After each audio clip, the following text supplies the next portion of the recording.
ये आपके दैनिक जागरण का आज का संपादकीय पाठ है। देखिए, ये संपादकीय पाठ ये आर्टिकल एडिटोरियल आपको प्रारंभिक परीक्षा, मुख्य परीक्षा और इंटरव्यू हर जगह मदद पहुंचाते हैं। यहाँ से एक सामान्य जानकारी भी आप लोगों को मिलती है, तो इन्हें आप लोग जरूर पढ़ा करिएगा। आहत होती लोकतांत्रिक गरिमा। तो गत वर्ष चंद्रशेखर राव के नेतृत्व वाली, ये आप देखिए जो तेलंगाना के मुख्यमंत्री हुआ करते थे ना, उनकी बात हो रही है।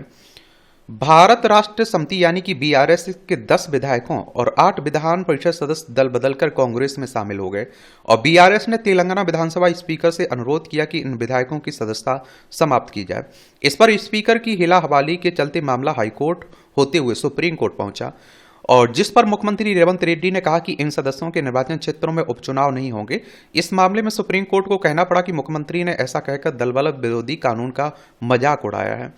और देखिए, क्या रहता है कि विधानसभा का जो अध्यक्ष होता है ना, उसके ऊपर निर्भर करता है कि वो कब इनकी विधानसभा सदस्यता रद्द करता है, क्या फैसला देता है। और इसीलिए आप देखते हैं कि कई बार क्या रहता है कि कई साल गुजर जाते हैं फिर भी वो उनकी विधानसभा सदस्यता रद्द नहीं करते हैं।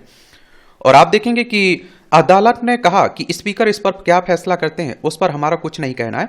हालांकि स्पीकर को एक समय सीमा के भीतर फैसला कर देना चाहिए। यदि वह अदालत के इस अनुरोध का पालन नहीं करते तब हम शक्तिहीन होकर नहीं बैठ सकते हैं। संविधान के अनुच्छेद 142 के तहत हम विशेष परिस्थितियों से निपटने के लिए शक्ति उपलब्ध है। हमें संविधान के संरक्षक की हैसियत से अपनी शक्ति का उपयोग करेंगे। ऐसी अदालती फटकार के बाद यह मामला एक समय सीमा के भीतर सुलझ जाने की उम्मीद बंधी है। और देखिए, सुप्रीम कोर्ट हमारी सर्वोच्च अदालत है। संविधान के अनुच्छेद 124 के तहत सुप्रीम कोर्ट की स्थापना की बात की गई। 28 जनवरी 1950 में स्थापना हुई थी। ये आप देखिए तेलंगाना देखने को मिलेगा। ये 2 जून 2014 में आंध्र प्रदेश से अलग करके राज्य बनाया गया था। इसकी सीमा आप देखिए छत्तीसगढ़, महाराष्ट्र, कर्नाटक और आंध्र प्रदेश से लगती है। कांग्रेस की सरकार आ चुकी है।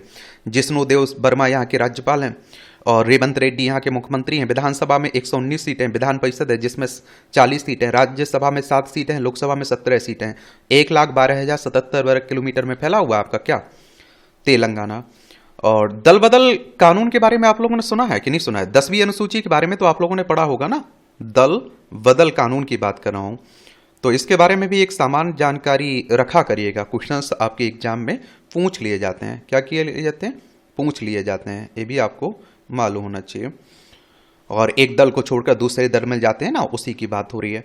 और 52वें संविधान संशोधन अधिनियम 1985 के माध्यम से जोड़ा गया था 10वीं अनुसूची।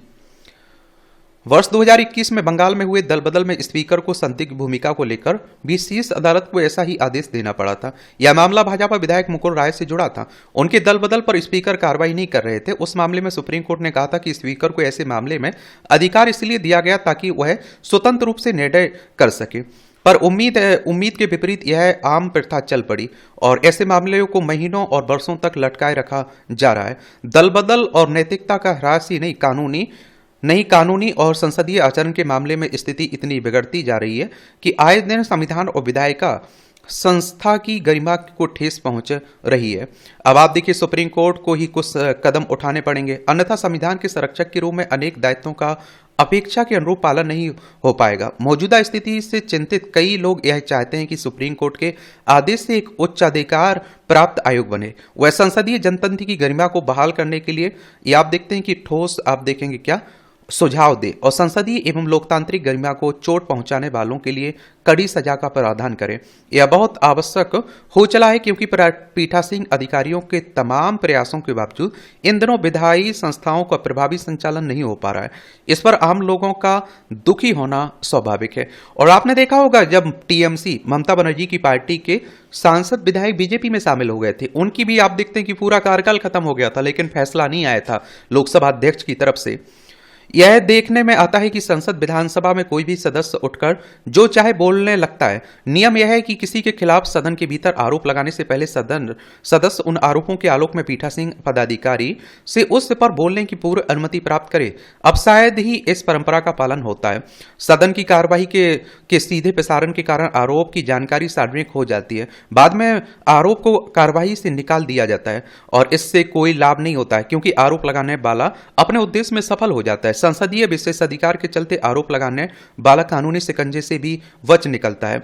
और अरविंद केजरीवाल के मुख्यमंत्रित्व काल में आमतौर पर दिल्ली विधानसभा का सत्तावसान नहीं कराया जाता था। जब चाहे सदन की बैठक बुलाकर केजरीवाल अपने राजनीतिक विरोधियों के खिलाफ अपुष्ट आरोपों की झड़ी लगा देते थे। यदि वह बात तो वह सदन से बाहर बोलते तो उन पर मानहानि का केस हो सकता था। कई और विसंगतियां भी लोकतंत्र संस्थाओं की छवि पर आघात कर रही हैं। नेताओं की चमड़ी इतनी मोटी होती जा रही है कि वे गंभीर मामलों में लिप्त होने के बावजूद अपने पदों से इस्तीफा देना तो दूर, न्यूनतम शालीनता का परिचय भी नहीं दे रहे हैं। और इस मामले में एक पुराना मामला मिसाल है। यह तब की बात है जब नेहरू प्रधानमंत्री थे। एक दिन लोकसभा में बिहार के एक कांग्रेसी सांसद ने आचार्य जेपी कृपलानी को CIA का एजेंट कह दिया। इसे आचार्य जी को गहरा सदमा लगा। उन्हें अस्पताल में भर्ती कराना पड़ा। प्रधानमंत्री ने उन्हें देखने अस्पताल गए। टिप्पणी करने वाले नेता को जब बुलाया गया तो उसकी उम्मीदें इस आशा के साथ परवान चढ़ गई कि संभव है कि पंडित जी इससे खुश से हुए तो मंत्री बनने का मौका मिल सकता है। वह सज धज कर 3 मूर्ति भवन पहुंचे। नेहरू जी ने आचार्य जी से आशिष्ट व्यवहार करने के लिए उन्हें इतना डांटा कि उनकी हालत खराब हो गई। और इस घटना के बाद वह संसद नेहरू जी के सामने आने से कतराते रहे।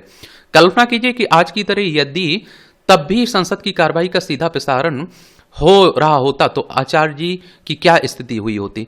तब ऐसी घटनाएं भी इक्का दुक्का थी। राजनीति में लोक लाज की भावना बनी हुई थी। आचार्य कृपलानी पर टिप्पणी कार्रवाई से निकाल दी गई और इसलिए वह अखबारों में भी नहीं छपी। इसके उलट आज क्या स्थिति है। बीते दिनों सापा के रामजी लाल सुमन ने राणा सांगा के बारे में संसद में जो कुछ कहा उसे कार्रवाई से निकालने का क्या लाभ जब दुनिया उससे परिचित हो गई।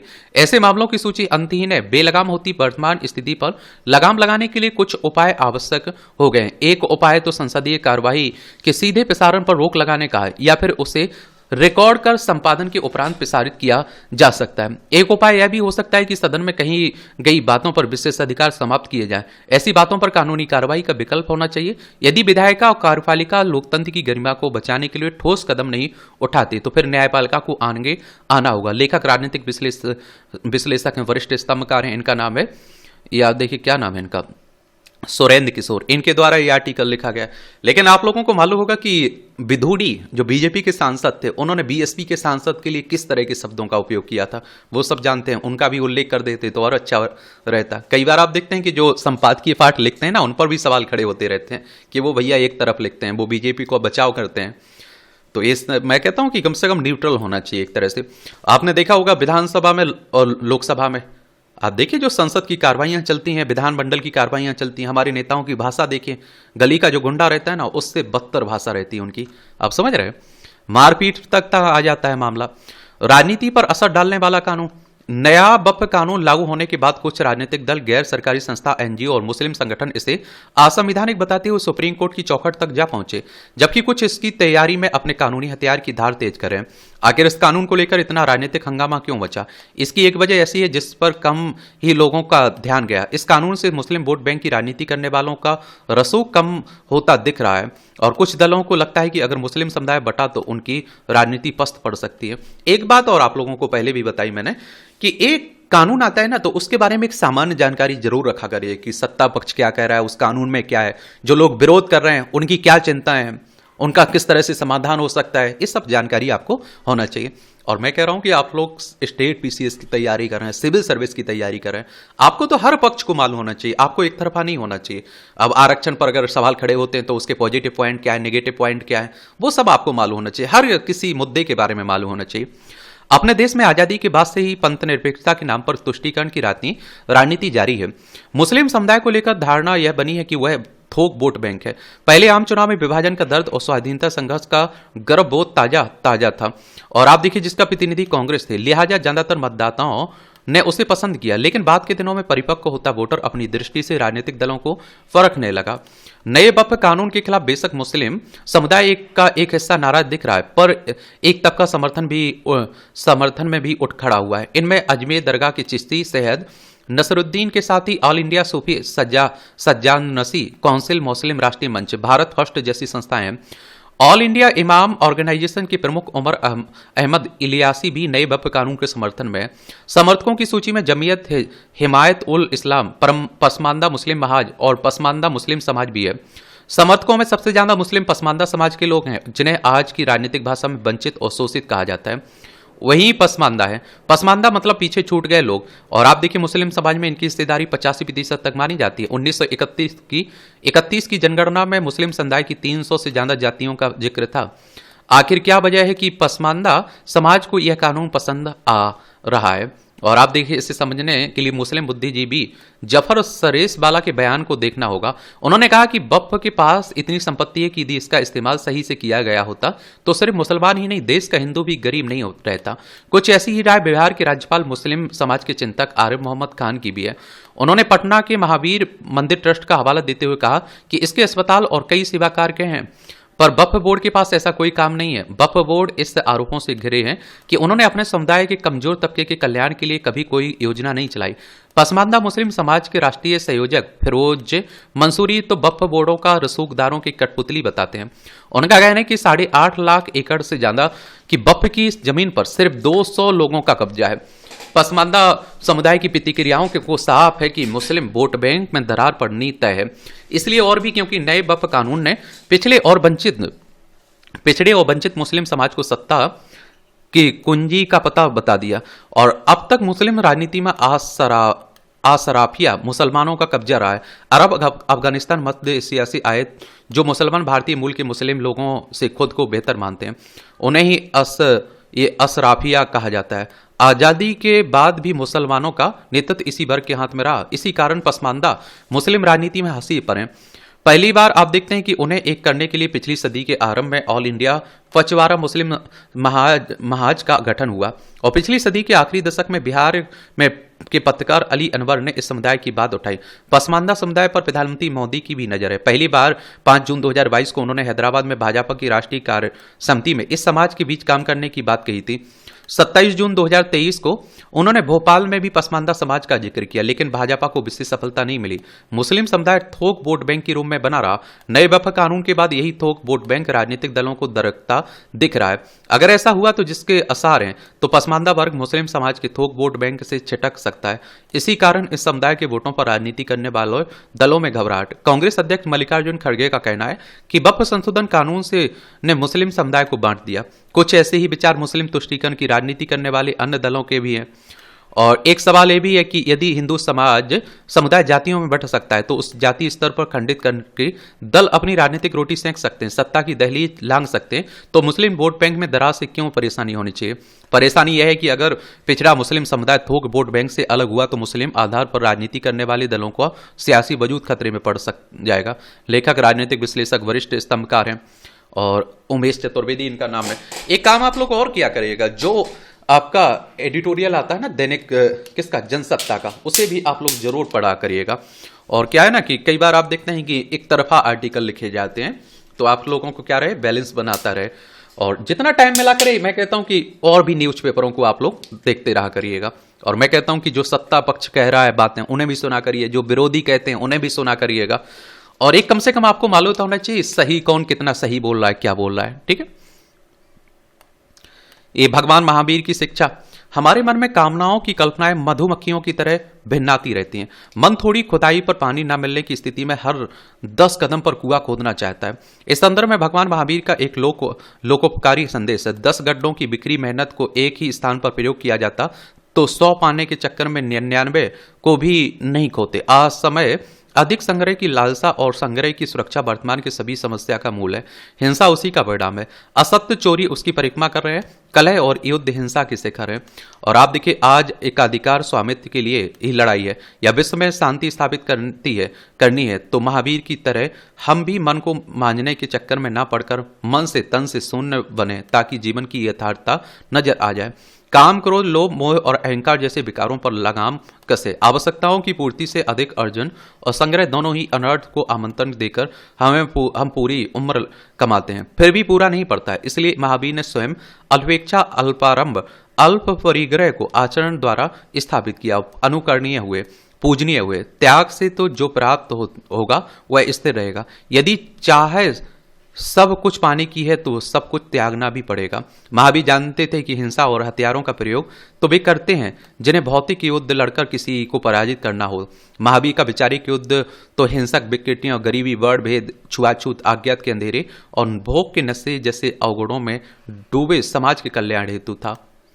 और आप देखें महावीर की दिखाई राह को सीख लेकर अपने परंपरागत विशिष्ट को अक्षुण्ण रखते हुए वर्ग जाति धर्म विचारधाराओं में विभाजित लोग एक दूसरे के समीप आए और एक व्यापक मानवीय दृष्टिकोण के दृष्टि के विकास का प्रयास करें।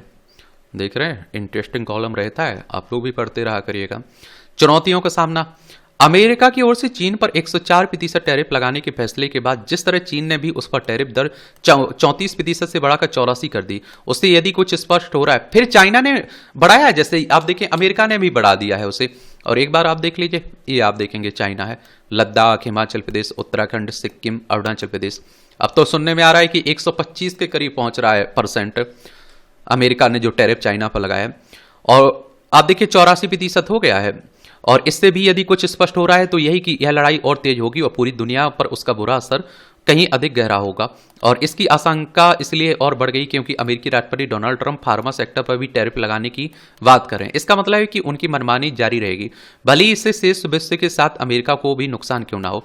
ट्रंप अपनी टैरिफ नीति के दुष्परिणामों से किस तरह बेपरवाह है, इसका पता इससे चलता है कि देश विदेश में तमाम विरोधों के बाद भी वह अपने कदम पीछे खींचने के कोई संकेत नहीं दे रहे हैं। अब जब यह स्पष्ट है कि ट्रंप विश्व व्यापार व्यवस्था को बेड़ा गर्क करने का पर आमादा है, तब भारत को टैरिफ बार के दुष्प्रभाव से बचने के लिए कमर कस लेनी चाहिए। हमें उस पर ध्यान नहीं देना चाहिए कि डोनाल्ड ट्रंप फिर कब वापस लेंगे, कब क्या करेंगे। भैया जो वो कर रहे हैं उनसे हमारे सामने जो समस्या आ चुकी है उससे हम सामना कैसे करें, विकल्प कैसे तलाशें, उसके समाधान कैसे करें, उस पर फोकस होना चाहिए। इस भरोसे रहना ठीक नहीं है कि अमेरिका से जल्द व्यापार समझौता हो जाएगा। ऐसा कोई समझौता तभी संभव है जब अमेरिका भारतीय हितों को भी चिंता करे। कहना कठिन है कि ट्रंप इसके लिए तैयार होंगे। भारत को यह मानकर भी नहीं चलना चाहिए कि उनकी प्रतिस्पर्धी देशों पर अधिक अमेरिकी टैरिफ के चलते भारतीय निर्यातकों को अपेक्षाकृत कम नुकसान होगा। और क्योंकि इसमें आप देखते हैं कि इसमें से कुछ देश अमेरिका के उत्पादों पर अपनी टैरिफ दर शून्य करने के संकेत दे रहे हैं। भारत को इसकी भी अनदेखी नहीं करनी चाहिए कि टैरिफ पर अमेरिका और चीन के बीच तीखी तकरार के चलती इसकी आशंका उभर आई है कि देश में चीनी सामानों की डंपिंग हो सकती है। भारत को इसे रोकने के लिए तो जतन करने ही होंगे। भारतीय वस्तुओं के निर्यात के लिए नए बाजार भी देखने होंगे। सरकार को निर्यातकों के साथ मिलकर वे उपाय अमल में लाने के लिए सक्रिय हो जाना चाहिए जिनसे निर्यात में गिरावट न आने पाए। यह समझ आता है कि भारत सरकार ट्रंप की टैरिफ नीति को लेकर कोई जवाबी कदम उठाने के पक्ष में नहीं है, लेकिन उसे भारतीय निर्यातकों को भरोसे में लेने का काम तो करना ही चाहिए। टैरिफ बार के रूप में अमेरिका की ओर से जो चुनौती खड़ी की गई है उसे अवसर में तभी बदला जा सकता है जब संभावित समस्याओं का समाधान आगे बढ़कर करने की नीति पर पता चल जाएगा। यह अच्छा है कि गत दिवस रिजर्व बैंक ने रेपो रेट में कमी कर कर्ज सस्ता करने का फैसला किया। माना जा रहा है कि इससे घरेलू बाजार में खपत बढ़ाने में मदद मिलेगी। ऐसा वास्तव में हो, इसके लिए सरकार को अपने स्तर पर सक्रिय होना चाहिए।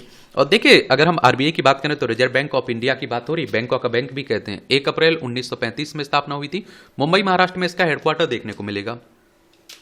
और रेपो रेट कहने का मतलब है कि जो आरबीआई जो आप देखते हैं कि वाणिज्यिक बैंकों को उधार देती है ना, उसी की बात हो रही, उसी रेट की। गरीबों से धोखा। उत्तर प्रदेश में स्वास्थ्य योजनाओं में फर्जीवाड़े का पता चला, जिससे आरंभिक तौर पर यही पता चल रहा है कि इस तरह की योजनाओं का दुरुपयोग भी किया जा रहा है। मेरठ में आयुष्मान कार्ड का दुरुपयोग और आगरा में जननी सुरक्षा योजना एवं महिला नसबंदी की प्रोत्साहन राशि को हड़पने के लिए एक महिला का 2.5 साल में 25 बार पैसा और 5 बार नसबंदी दिखाया जाना इस बात का उदाहरण कि सरकार की स्वास्थ्य योजनाओं का किस हद तक दुरुपयोग किया जा रहा है। आयुष्मान योजना को लेकर निजी अस्पतालों पर पहले भी उंगलियां उठ चुकी हैं, लेकिन सिर्फ उपचार राशि बढ़ाने के लिए एक मृत महिला को रिकॉर्ड में 2 दिन तक जिंदा रखना हो थोड़ा अलग किस्म का मामला है, जो निजी अस्पतालों की कफनखोरी प्रवृत्ति को सामने रखता है।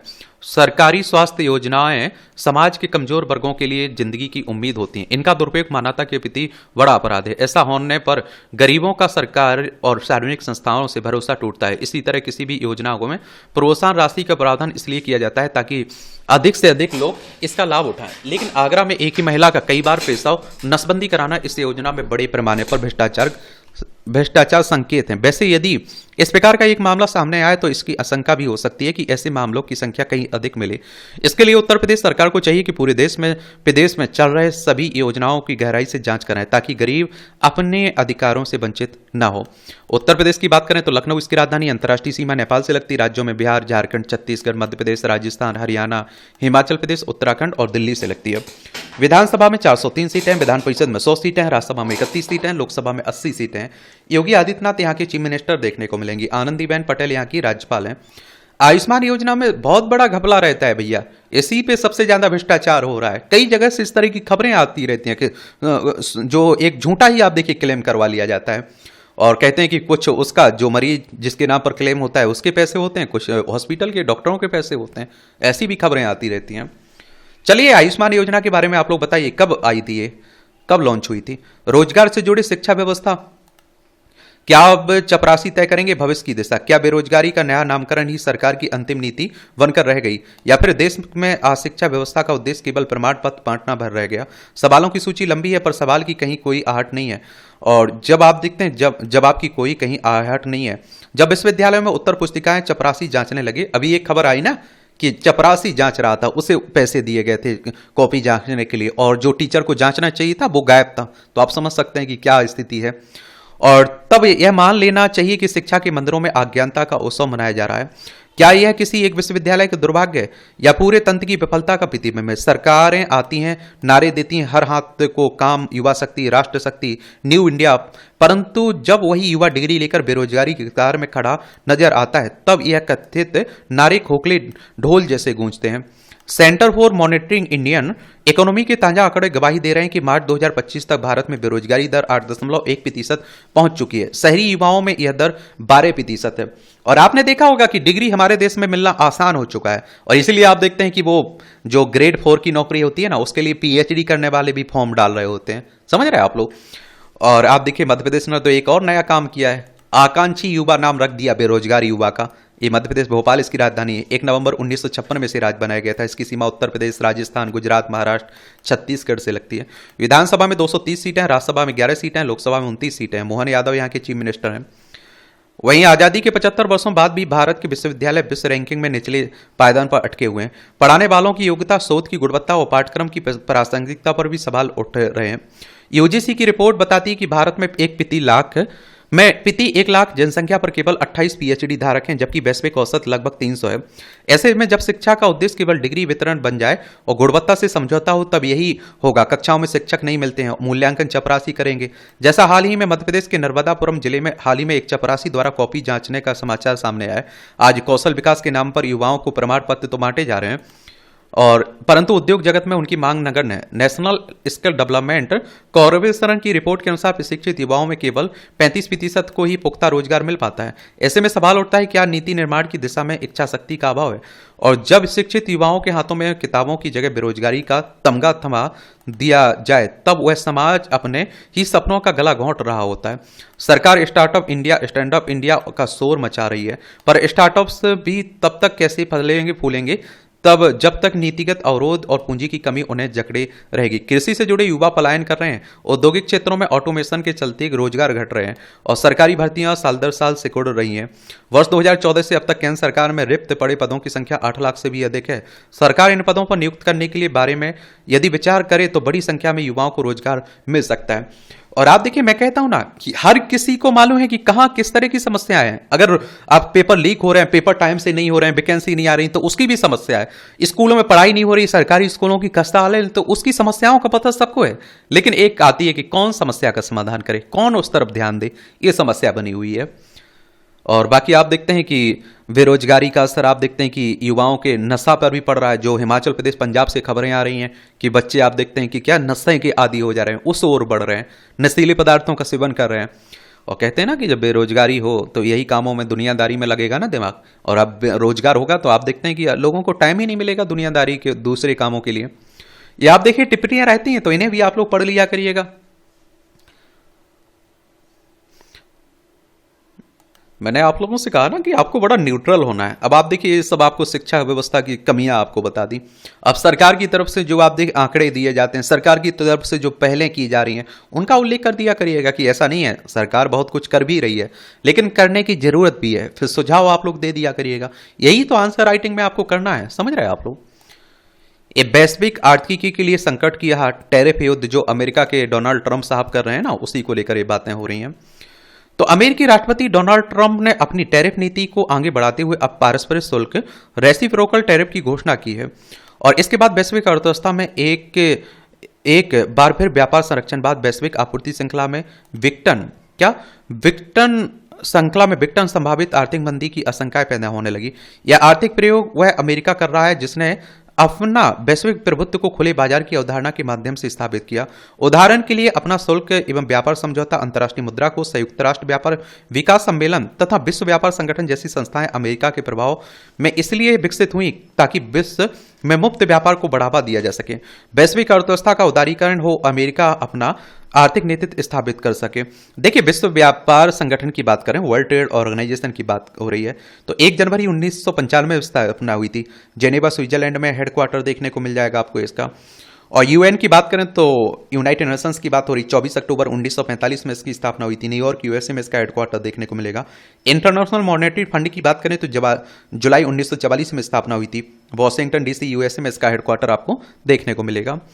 और आप देखेंगे वर्ष 1991 में भारत को आर्थिक संकट के समय आईएमएफ, इंटरनेशनल मॉनेटरी फंड से जो सहायता मिली थी वह ऐसी समझ के आधार पर थी कि भारत अपने बाजार को विश्व के लिए खोलेगा। लेकिन ट्रंप के नेतृत्व में आज अमेरिका मुक्त व्यापार के विपरीत दिशा में अग्रसर है। आगे ऐसा क्या हुआ कि अमेरिका अपना पूरा आर्थिक सोच बदल रहा है?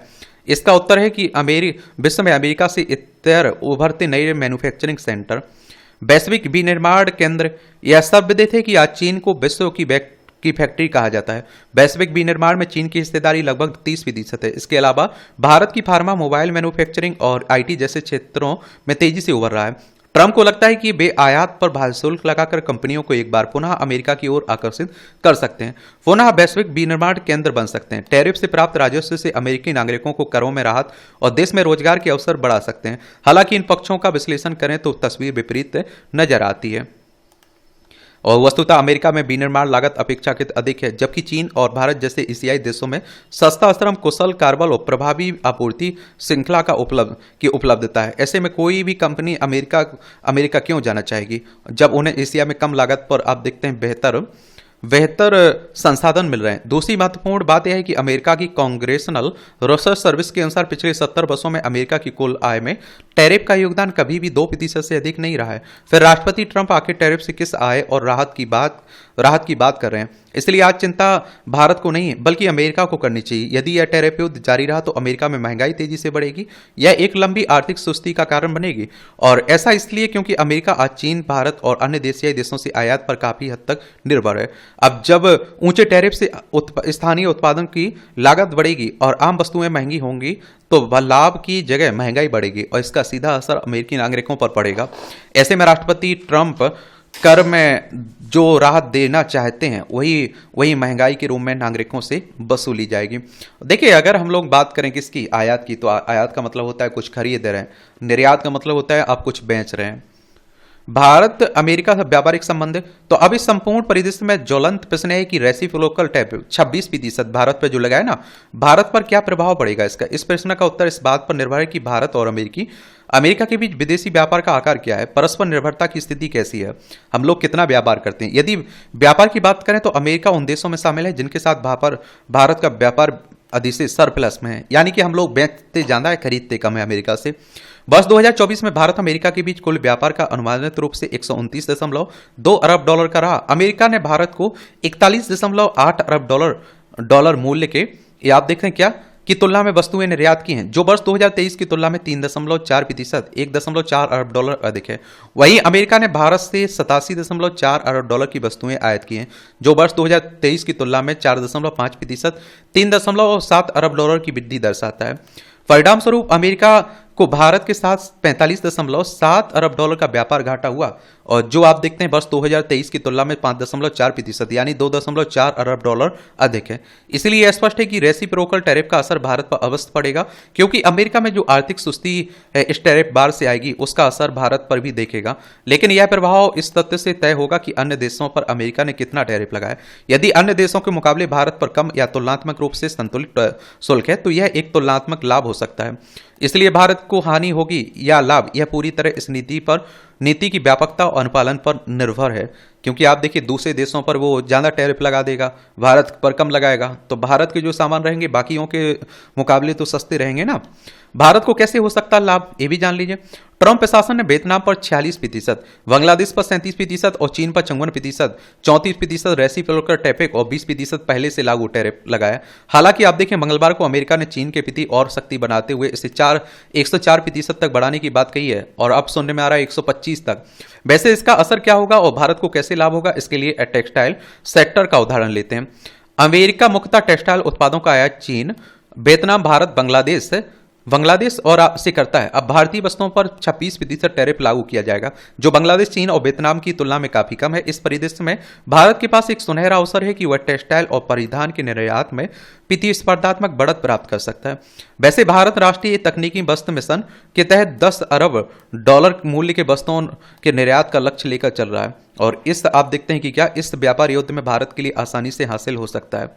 और यह केवल एक सेगमेंट की बात है। भारत टैरिफ के बावजूद अभी भी एशिया में अमेरिका के लिए सबसे किफायती और विश्वसनीय साझेदार बना हुआ है और इस टैरिफ युद्ध में वास्तविक लाभ इससे प्राप्त होने की संभावना है। इसके साथ ही यह ध्यान देना आवश्यक है कि भारत और अमेरिका के बीच व्यापार समझौते ट्रेड डील को लेकर बातचीत काफी उन्नत चरणों में पहुंच चुकी है और जैसे ही यह समझौता अंतिम रूप लेता है, भारत पर टैरिफ के प्रतिकूल प्रभाव काफी हद तक कम या समाप्त हो सकते हैं। और हाल ही में आप देखेंगे कि अमेरिकी राष्ट्रपति डोनाल्ड ट्रंप और भारतीय प्रधानमंत्री नरेंद्र मोदी की मुलाकात के दौरान दोनों देशों ने मिशन 500 के तहत द्विपक्षीय व्यापार को वर्ष 2030 तक $500 अरब तक ले जाने पर सहमति जताई। इसी क्रम में प्रस्तावित ट्रेड डील भारत के लिए आपदा में अवसर सिद्ध हो सकती है और आर्थिक मोर्चे पर एक बड़ी संजीवनी बनकर उभर सकती है। हालांकि इन सभी परिस्थितियों के बीच भारत को सतर्कता बरतनी होगी कि वह टैरिफ से प्रभावित चीन के लिए डंपिंग स्थल न बन पाए। आप लोग क्या सोचते हैं बताइए। मुक्त व्यापार की आर्थिकी के लिए श्रेष्ठ मार्ग, टैरिफ युद्ध से वैश्विक अर्थव्यवस्था में सुस्ती आने का शंका व्यक्त की गई है। IMF के अनुसार 2025 में वैश्विक आर्थिक वृद्धि दर 3.3% रहने का अनुमान है। हालांकि यह पूर्वानुमान टैरिफ प्रभाव से पहले का है, लिहाजा इसमें और भी कमी आने का अंदेशा है। और वैसे इस टैरिफ युद्ध में भले ही भारत को संभावित लाभों की चर्चा हो रही हो, लेकिन सच्चाई है कि वर्तमान वैश्विक अर्थव्यवस्था को मुक्त व्यापार की पहले से कहीं अधिक आवश्यकता है। आज दुनिया मंदी और सुस्ती का सामना कर रही है और यह संकेत इतना गहरा है कि भारत एवं कुछ चुनिंदा देशों को छोड़कर लगभग सभी प्रमुख अर्थव्यवस्थाएं इससे दुष्प्रभावित हैं। अंतर्राष्ट्रीय मुद्रा के अनुसार वर्ष 2024 में के वैश्विक आर्थिक विकास दर केवल 3.2% रहने की संभावना है, जबकि 2025 में यह 3.3% तक पहुंचने की उम्मीद है। वहीं विश्व बैंक ने चेतावनी दी कि यह दशक बीते 30 वर्षों में सबसे धीमी आर्थिक प्रगति वाला हो सकता है। विश्व बैंक की बात करें, वर्ल्ड बैंक की बात हो रही है, अंतर्राष्ट्रीय वित्तीय संस्थान है, जुलाई 1944 में स्थापना हुई थी। वॉशिंगटन DC USA में इसका हेडक्वार्टर देखने को मिलेगा। आज व्यापार संरक्षण वार, टैरिफ युद्ध या ट्रेड वार के जरिए कोई देश भले ही स्वयं को आर्थिक रूप से महान सिद्ध करने का दावा करे, लेकिन इतिहास बताता है कि यह रणनीति टिकाऊ नहीं होती है। अमेरिका के इतिहास में वर्ष 1930 का स्मूथ हाले टैरिफ कानून इसका प्रमुख उदाहरण। इस कानून के तहत लगभग 20,000 से अधिक विदेशी वस्तुओं पर भारी शुल्क लगाया गया, जिसका उद्देश्य रोजगार, उत्पादन और आय में वृद्धि करना था। कुछ हद तक वही तर्क है जो आज ट्रंप की टैरिफ नीति में देखने को मिल रहा है, लेकिन यह नीति वैश्विक व्यापार युद्ध में तब्दील हो गई। ब्रिटेन, फ्रांस, जर्मनी, कनाडा, अन्य देशों ने अमेरिका के खिलाफ जवाबी टैरिफ लगा। इसका नतीजा यह हुआ कि अमेरिकी निर्यात में भारी गिरावट आई, फैक्ट्रियां बंद होने लगी और वैश्विक व्यापार अवस्था चरमरा गई। और इससे व्यापारिक असंतुलन का असर केवल अमेरिका तक सीमित नहीं रहा, बल्कि यूरोपीय अर्थव्यवस्थाएं भी कमजोर पड़ गईं। अंतर्राष्ट्रीय व्यापार नेटवर्क लगभग ठप हो गया। इतिहास गवाह है कि जब भी कोई देश संरक्षणवाद की राह पर चलता है तो स्मूथ हाले टैरिफ जैसा विनाशकारी प्रभाव दोहराया जाता है। 1930 के आसपास जो महामंदी का दौर कायम रहा, उसका दुष्परिणाम अधिक दिनों तक रहने के लिए इस नीति को जिम्मेदार ठहराया जाता है। इसलिए आज के वैश्विक परिदृश्य में आवश्यकता इस बात की है कि वैश्विक व्यापार में स्थिरता और लचीलापन के लिए मुक्त व्यापार को बढ़ावा दिया जाए, न कि टैरिफ युद्ध को। बाकी आप लोग क्या सोचते हैं, अपनी राय आप लोग बता सकते हैं। समझ रहे हो। ये पदोन्नति में आप देखते हैं कि कहाँ आरक्षण से जुड़े सवाल। ये मध्य प्रदेश, छत्तीसगढ़, महाराष्ट्र, त्रिपुरा और बिहार सहित कई राज्यों में सरकारी नौकरियों में होने वाली पदोन्नति में आरक्षण दिए जाने का मसला कई वर्षों से कानूनी उलझनों में फंसा हुआ है, ये आप देखेंगे।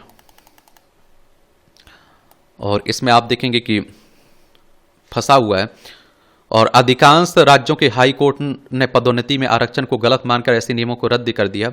कुछ हाई कोर्ट ने तो आरक्षण का लाभ पाकर पदोन्नत होने वाले कर्मचारियों को पदोन्नत करने का निर्देश भी दिया। अब सारे मामले सुप्रीम कोर्ट में लंबित हैं। सभी को एक साथ सुना जा रहा था, परंतु कई वर्षों में इस मामलों की सुनवाई भी नहीं हुई। और मध्य प्रदेश का ही उदाहरण लें, पदोन्नति में आरक्षण को लेकर निर्माण विभाग के इंजीनियरों ने हाईकोर्ट में जबलपुर में याचिका दायर कर पदोन्नति 2002 को चुनौती दी थी। और आप देखेंगे हाईकोर्ट ने सभी पक्षों को सुनने के बाद इस नियम को अप्रैल 2016 में निरस्त कर दिया। मध्य प्रदेश सरकार ने इसे सुप्रीम कोर्ट में चुनौती दी, जहां यह मामला अभी भी विचाराधीन है। चूंकि नियम निरस्त कर दिया गया तो सुप्रीम कोर्ट ने यथास्थिति स्थिति बनाए रखने के लिए आदेश दिए थे। इसलिए पिछले 9 सालों से राज्य में कोई पदोन्नतियां नहीं हुई। तब से लेकर अब तक 1 लाख से अधिक अधिकारी कर्मचारी पदोन्नति के बिना ही सेवानिवृत्त हो गए। और ऐसे नुकसान क्या हुआ, तो हम पाएंगे कि नियमित भर्ती न होने और सेवानिवृत्ति के कारण सभी विभागों में कर्मचारियों की संख्या कम हो गई और इसका सीधा असर सुशासन पर पड़ा। कर्मचारियों की भरपाई के लिए राज्य सरकार ने आउटसोर्सिंग का सहारा लेकर कम पैसे में भर्ती कर ली। ऐसे आउटसोर्सिंग कर्मचारी विभागों में महत्वपूर्ण पद संभाल रहे हैं जिनकी कोई जिम्मेदारी तय नहीं है। और दूसरा नुकसान उन वरिष्ठ व अनुभवी कर्मचारी अधिकारियों की मनोदशा पर पड़ा जो वरिष्ठ होते हुए आरक्षित वर्ग के कनिष्ठ के माहतब काम कर रहे हैं। अब हम बात कर रहे हैं कि क्या संविधान में आरक्षण का लाभ लेकर जो कर्मचारी सरकारी सेवा में आए थे वे सरकारी सेवा में पदोन्नति में भी आरक्षण का लाभ लेकर अपने साथियों से कई पद ऊपर निकल गए। मध्य प्रदेश सरकार द्वारा पदोन्नति का नया रास्ता निकालने की तैयारी की जा रही है। इसमें क्या होगा, कैसे होगा, आरक्षित वर्ग को पुनः आरक्षण का लाभ मिलेगा या नहीं, इन सवालों के जवाब नहीं आए हैं। लेकिन यह तय है कि यदि सरकार ने दोबारा पदोन्नति में आरक्षण देने की गलती की तो फिर यह अदालती दाव पेंच में फंस जाएगा। सरकार इस बात पर विचार क्यों नहीं करती कि जिस तरह अखिल भारतीय सेवा के अधिकारियों को सेवा काल में सुनिश्चित पदोन्नति मिलती है वह प्रक्रिया राज्यों में भी अपनाई जाए। यदि ऐसा होता है तो आरक्षण का कोई औचित्य नहीं रह जाएगा। सरकार के सूत्रों के अनुसार पदोन्नत हुए कर्मचारियों को 1 अप्रैल 2025 से आर्थिक लाभ दिया जा सकता है। विभागीय स्तर पर सभी विभाग प्रमुखों को निर्देश दिए गए कि पदोन्नति के नए नियम कैबिनेट से पारित होने के तत्काल बाद विभागीय पदोन्नति समिति की बैठक कर पदोन्नति आदेश जारी करना। कार्यवाहक पदों पर दी गई पदोन्नति की पुनः डीपीसी यानी डिपार्टमेंटल प्रमोशन कमेटी विभागीय पदोन्नति समिति कर उन्हें भी वरिष्ठ पदों का आर्थिक लाभ दिया जाएगा। वहीं आप देखिए वर्ष 2022 में पदोन्नत हुए एसटी/एसटी के कर्मचारियों को पदोन्नत नहीं किया जाएगा। मुख्यमंत्री डॉक्टर मोहन यादव ने अपने संदेश में कहा कि पदोन्नति के उलझे मामलों के निराकरण की ओर पहुंच रहे हैं। लंबे समय से अधिकारी कर्मचारी पदोन्नति के अवसर से वंचित थे। अनेक अधिकारी कर्मचारी तो सेवानिवृत्त भी हो गए हैं। एक सीट पर बैठ कर उसका हक नहीं मिलता तो अटपटा लगता है। कुछ कारणों से यह समस्या लंबे समय से लंबित थी। अलग अलग स्तर पर हमने और मंत्रियों ने विचार विमर्श के बाद पदोन्नति का रास्ता तलाशा है। सभी वर्गों को इस बात के लिए सहमत किया कि पदोन्नति का मार्ग प्रशस्त करना चाहिए। मुझे प्रसन्नता है कि धीरे धीरे हम बहुत नजदीक आ गए हैं। कैबिनेट ने निर्णय कर के सभी अधिकारी और कर्मचारियों को पदोन्नति का सुखद सूचना देने वाले हैं। ऐसे में यह मान लेना चाहिए कि मुख्यमंत्री ने कर्मचारियों को जो भरोसा दिलाया उससे पदोन्नति का रास्ता भी वही निकलेगा जो संवैधानिक है। क्या है? संवैधानिक है। बेहतर समाज निर्माण का संदेश ये आप देख लीजिए।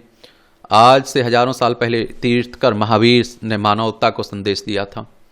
देख रहे हैं, महावीर स्वामी की बात हो रही है। और आप देखते हैं कि ऐसे में इसके बारे में विचार करना स्वाभाविक है कि क्या उनके संदेश आज भी उतने ही प्रासंगिक और महत्वपूर्ण है। यह समझना भी आवश्यक है कि युवा पीढ़ी महावीर के संदेशों को किस रूप में देखती है और युवाओं के सपने को साकार करने में इन संदेशों की क्या महत्ता है। और तीर्थकर महावीर कहीं 10 प्रमुख बातों को हमें अवश्य समझना चाहिए। अहिंसा, तो महावीर की वाणी के 3 आधारभूत मूल्य अहिंसा, अनेकांत, अपरिग्रह ये युवाओं को आज की तनाव भरी जिंदगी में सुकून की राह दिखाते हैं। महावीर की अहिंसा केवल शारीरिक या बाहरी ना होकर मानसिक और भीतर के जीवन से जुड़ी है। महावीर मन, वचन, कर्म किसी भी माध्यम से की गई हिंसा का निषेध करते हैं। वह स्वयं सुकून से जीने व दूसरों को भी जीने देने की राह सुझाते हैं। अनेकांत, अनेकांत का अर्थ है सत्य को उसके सभी पहलुओं के साथ देखना। आज के दौर में महावीर का अनेकांतवाद और स्यादवाद का सिद्धांत बेहद प्रासंगिक है। अनेकांतवाद को अपनाते हुए दूसरों के विचारों की भी अहमियत समझें तो हम एक बेहतर दुनिया का निर्माण कर सकते हैं। अपरिग्रह यानी आवश्यकताओं से अधिक वस्तुओं का संचय न करना। महावीर का अपरिग्रह का सिद्धांत न केवल बाहरी परिग्रहों बल्कि मन के विकारों और तनाव को भी त्यागने को संदेश देता। हाल के दिनों में दुनिया में यथा न्यून जीवन शैली का ट्रेंड भी चल रहा है, जहां नई पीढ़ी जिंदगी की न्यूनतम जरूरतों को पूरा करने अधिक संचय के पीछे न भागने की हिमायत कर रहे हैं। परस्पर रोप उपग्रहों, जीवा नाम। जैन ग्रंथ तत्वार्थ सूत्र का यह वाक्य जैन धर्म का सूत्र वाक्य माना जाता है। इसका अर्थ है कि सभी जीवित प्राणी एक दूसरे के सहयोग से जीवन में आगे बढ़ते हैं।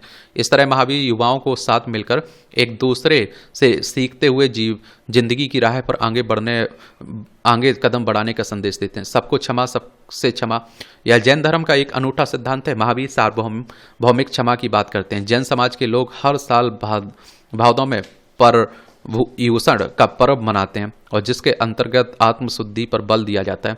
इसी दौरान एक दिन क्षमावाड़ी या संवत्सरी के रूप में मनाया जाता है। इस दिन सभी लोग अपनी साल भर की गलतियों के लिए एक दूसरे से क्षमा मांगते हैं और यहाँ तक कि मानव ही नहीं, प्रत्येक जीवित प्राणी के प्रति क्षमा भाव रखा जाता है। रोजमर्रा की जिंदगी में अगर हम छोटी छोटी बातों को नज़रअंदाज कर क्षमा भाव धारण करें तो पर्सनल और प्रोफेशनल दोनों जिंदगियां को बहुत सहज बनाया जा सकता है। स्वस्थ जीवन शैली। जैन धर्म अहिंसा और शाकाहार पर बहुत अधिक बल देता है। महावीर का मत है कि हमारा आहार हमारे लाइफ स्टाइल और हमारे विचारों पर गहरा प्रभाव डालता है। चूंकि जैन धर्म हिंसा का विरोध करता है, इसलिए यहाँ मांसाहार निषिद्ध है। जैन सदियों से रात को खाना नहीं खाते और पानी छानकर पीने के नियम का पालन करते आ रहे हैं। आज वैज्ञानिक युग में डॉक्टर और डायटिशियन बेहतर जीवन शैली के लिए यह सलाह देते हैं। सम्यक दर्शन, ज्ञान और चरित्र, ये तीनों जैन धर्म के त्रिरत्न कहलाते हैं। महावीर सही सोच, सही ज्ञान और सही आचरण के इन तीनों रत्नों को अपनाने पर बल देते और उनके अनुसार इन तीनों रत्नों की सहायता से मोक्ष प्राप्ति की राह पर आगे बढ़ा जा सकता है। ये रत्न तय आपके आध्यात्मिक विकास की राह को आसान बनाते। अपनी ताकत पहचानने। जैन दर्शन की एक दिलचस्प खासियत थी कि इसमें किसी व्यक्ति विशेष के स्थान पर उसके गुणों की आराधना पर बल दिया गया। कोई भी सामान्य व्यक्ति अपने पुरुषार्थ के बल पर आगे बढ़ते हुए मोक्ष प्राप्त करके स्वयं भगवान बन सकता है। तीर्थंकरों ने भी इसी तरह तप और आत्मशुद्धि के माध्यम से मुक्ति प्राप्त की और पूज्य बने। पुरुषार्थ पर बल देने का यह सोच कठिन प्रतिस्पर्धा के दौर में आपको सशक्त और समर्थ बनाती है। अपनी गलतियां भी स्वीकारें। सामरिक ध्यान और आत्मचिंतन की जैन पद्धति है जिसमें ध्यान और आप देखिए स्वाध्याय के द्वारा आत्मस्वरूप का चिंतन किया जाता है और इसमें अपनी अपराधों और कमियों की आलोचना भी शामिल है। प्रतिक्रमण। पापों और कसायों से दूरी। महावीर ने 5 प्रकार के पाप और 4 प्रकार के कसार मनोविकार बताए और जिनसे दूर रहना प्रत्येक व्यक्ति का कर्तव्य है। ये 5 पाप हैं: हिंसा, झूठ, चोरी, कुशील, असभ्य और परिग्रह, धन संग्रह। और ये 4 कसाय हैं: क्रोध, मान, घमंड, माया, छल कपट और लोभ। इन सब इस तरह हम पाते हैं कि तीर्थंकर महावीर के दर्शन के ये 10 सूत्र युवाओं की रोजमर्रा की जिंदगी में काफी उपयोगी हैं और इस सूत्रों को अपनाकर हम पर्सनल प्रोफेशनल लाइफ को पहले से बेहतर बना सकते हैं। और इस तरह से आप देखेंगे कि आज के संपादकीय पाठ की कहानी कवर होती है। आप लोग पढ़ते रहिए, एंजॉय करते रहिए। आपका कोई सवाल हो, मेरे लिए सुझाव हो तो आप लोग जरूर बताया करिएगा। आप लोग पढ़ते रहिए, एंजॉय करते रहिए। मेरी तरफ से शुभकामनाएं हैं। धन्यवाद।